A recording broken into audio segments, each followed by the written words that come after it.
He doesn't need to say it out loud. You already know. You feel it in how he talks to you or doesn't, in the way that he expects praise for doing the bare minimum, but he barely notices when you're running on fumes, in the way that your emotions are totally inconvenient, but his outbursts, totally justified, right? He won't say, I think you deserve less. That's too obvious. But that belief is cooked in everything he does. And if you've been blaming yourself, wondering if maybe you're just too sensitive, this might be the wake up call that you didn't know you needed.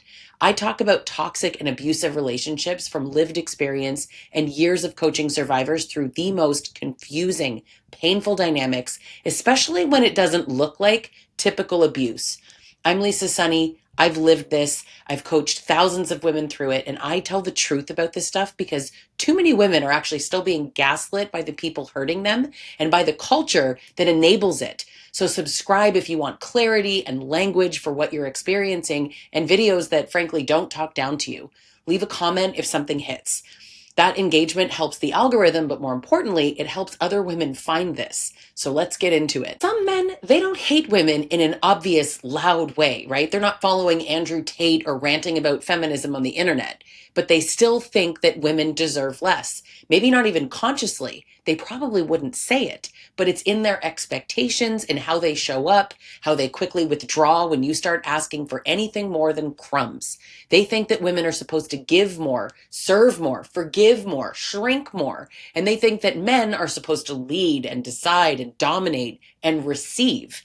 That's not personality, but it is hierarchy. And if you're already thinking, well, he's never said anything like that, you're not wrong. That's the point, though. It's not always said, it's assumed, and you're just expected to know your place within it. So this is for you if he never said anything like that, or he absolutely did. Now, here's some examples. He thinks you're overreacting when you cry, but he's allowed to slam doors and go silent for days. He gets super impatient when you need support, but he expects you to regulate his moods. He minimizes your needs, but he expects applause for any moment of emotional presence. But he wouldn't say that he believes that he's more important than you, but when his actions keep showing you that over and over again, you've got to stop listening to his words. Here's where it gets harder to ignore. He doesn't treat other men like this, right? He's respectful with his boss. He makes jokes with his male friends. He listens when they talk. So when he ignores you, mocks your feelings, or acts like your needs are just exhausting, it's not about emotional immaturity. It's about who he respects and who he doesn't. And that problem isn't that he loses control. The problem is that he never seems to lose it with someone else. So sometimes women get stuck thinking he's just not good at relationships, but he has relationships where he functions just fine. He can be patient and composed and thoughtful. He just doesn't give you those versions of himself, certainly not consistently or at all. And that's because deep down, he doesn't think that you need or deserve them. Not really. He believes that basic human decency is just something that you have to earn. If you're quiet and agreeable and accommodating, then he's easier to be around. Maybe you even default to that. But the second you say no, or you stand up for yourself, or you ask for something inconvenient, he shuts down or he escalates. He thinks your boundaries are attitude. He thinks that your requests are nagging. But his boundaries, those are non-negotiable. His preferences are treated like law. This man is not confused. He just thinks that his comfort matters more than your safety. And this doesn't mean that he's a monster. It means that he's been socialized, like most men are, to see women as extensions, supporters, servers, not equals. So when you step out of that script and you show up like a whole person with needs and limits, it threatens his entire framework that he believes in. Here's a hard truth. When you are crying quietly in the bedroom or behind the bathroom door, he doesn't care. When you're hurt but still trying to talk it through, he sees it as drama. But when you finally start pulling away, when you say you might be done, oh, suddenly he's attentive. Suddenly he wants to work on it. But that's not love, that's control. Because if he valued you, your pain wouldn't have to threaten him in order for him to respond to it. So let me give you a real example. Now, I remember asking my ex to stop yelling during arguments. I would be like, you can't talk to me like that. You're yelling. And he shot back, that's just how I talk. And he told me that I was trying to control him, right? Trying to control the way he talks. Now, all I said was, I didn't want to be yelled at. That was it. And somehow I'm the problem. And I hear this every day with my clients. Now, mine actually told me, well, some people just deserve to be yelled at. So I said, pretty sarcastically, do you ever deserve to be yelled at? I'm just curious. And without hesitation, he said no. And I'm telling you, he genuinely believed that he was allowed to raise his voice and I was supposed to just take it. He didn't care that it hurt me. He didn't care how it landed. He wanted to yell, so he did. And that was actually the moment that I stopped trying to explain it to him, because I realized that it's not that he doesn't get it, it's that he doesn't care. So if you're sitting here thinking, why didn't I see this before? I hear you, because frankly, I wondered the same damn thing. You're human. You were likely raised, like so many of us, to give the benefit of the doubt and to assume that men mean well, right? You need to be the understanding one, to make excuses on their behalf. And he was raised to expect all of that. So of course you didn't see it clearly. You were trained not to.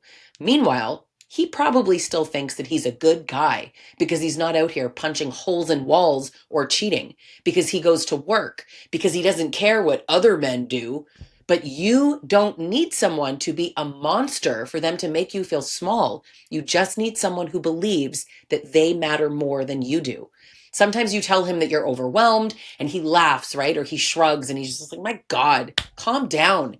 You bring something up that hurt you and this guy rolls his eyes and goes, here we go again. You try to explain why something felt disrespectful, that man's going to turn the entire conversation into how you're always accusing him. You cry, he picks up his phone, starts scrolling, he acts like you're not even in the room, or he flat out walks away mid-sentence. And later, he's going to tell you that you were being dramatic. This is how it happens. Not with screaming, not necessarily with bruises. It's often like these little subtle digs with passive withdrawal, minimized pain, and constant reminders that you're just a little bit less important than he is. This is what the patriarchy looks like in practice. Now, according to a global UN study, 1 in 4 men believes it's acceptable to hit a woman if she argues with him. 1 in 4, 25%. And that is just the men that are willing to admit it. These beliefs don't start with violence. They start with entitlement, with the idea that women are supposed to fall in line, that we are less capable, less rational, less worthy of space, less deserving. There is a book called Women Deserve Less, written by a famous misogynist. I'm not even going to say his name because that man sucks. When your partner acts like your needs are excessive or your emotions are just exhausting and your boundaries are offensive, those are not random flaws. Those are actually symptoms of a belief system that he's never questioned because it benefits him not to. So you've probably spent so long trying to explain your feelings more calmly, trying not to cry, trying not to sound angry, thinking that if you say it differently, maybe he'll get it. If you bring it up on Saturday instead of Monday, then maybe it'll be different. What if he already gets it? What if it's just that he doesn't care?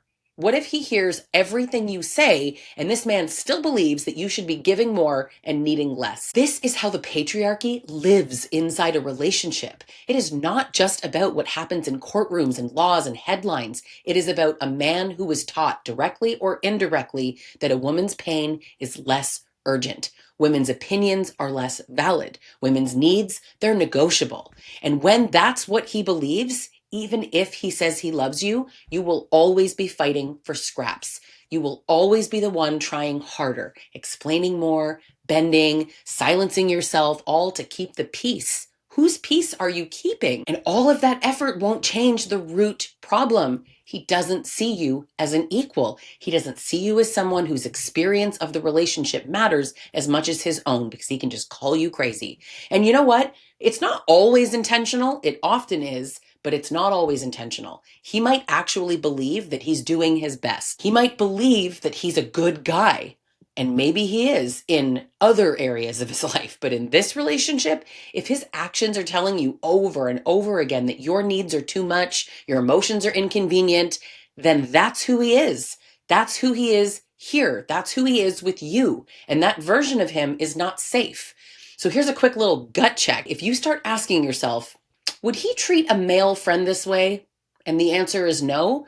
It's not an accident. If you notice that he only shows warmth and respect when you're being compliant or you're self sacrificing, you're serving him in some way, that is not just emotional inconsistency. He doesn't get it. That is conditional value. That's literally hierarchy right in practice. And the hardest part is you probably can't prove it because there's no blowups, no bruises, right? Nothing totally dramatic.